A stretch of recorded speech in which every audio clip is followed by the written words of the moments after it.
Mbogo. Away from the Kamket bill, the National Assembly Speaker Justin Muturi has dismissed a petition seeking the removal of Chief Justice David Maraga, his deputy Philomena Mwiilu, and 5 other members of the Judicial Service Commission on allegations of gross misconduct, terming it as unprocedural.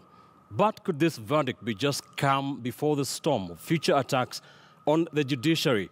Our political affairs reporter Philomena Mwiilu interrogates. As the National Assembly convened for the Tuesday afternoon sitting, Speaker Justin Muturi had a verdict which could as well have been a sigh of relief to embattled Chief Justice David Maraga. The clerk do prepare and convey an appropriate response to the petitioner, informing him that his petition has failed miserably and accordingly inadmissible.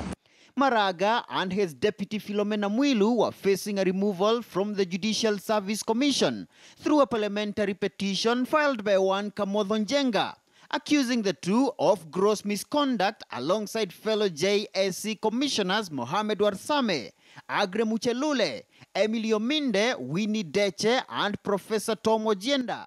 Where you allege misconduct. A petition Muturi dismissed as unprocedural and a desperate fishing expedition with a warning to the public. That Parliament is not a place to settle constitutional grievances without first adhering to the very same constitution that they seek to rely on, especially matters administrative. This character of Kenyans being perpetual litigants should stop. This is political witch hunt perpetuated by some busybodies. And we're not saying the president, he could actually not be aware of this thing, but we believe that top Jubilee leadership is involved.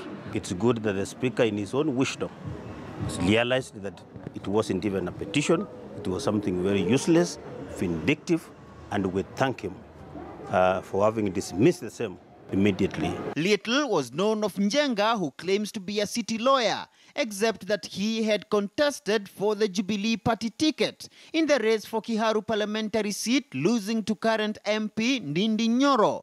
Procedural motion.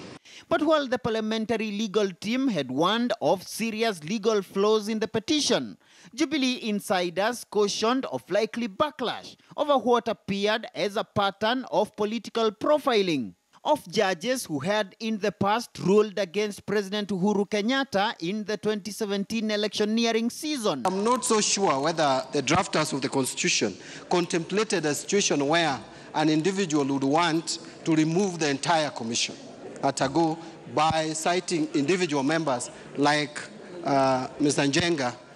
And I don't think the Speaker, where that gentleman is a lawyer, the LSK, those people who are lawyers in this house, you need to confirm.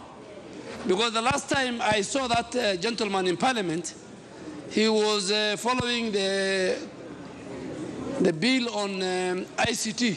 And I want to call on the new president of the Law Society of Kenya to stand with the judiciary. This I wanted to say and make it very plain.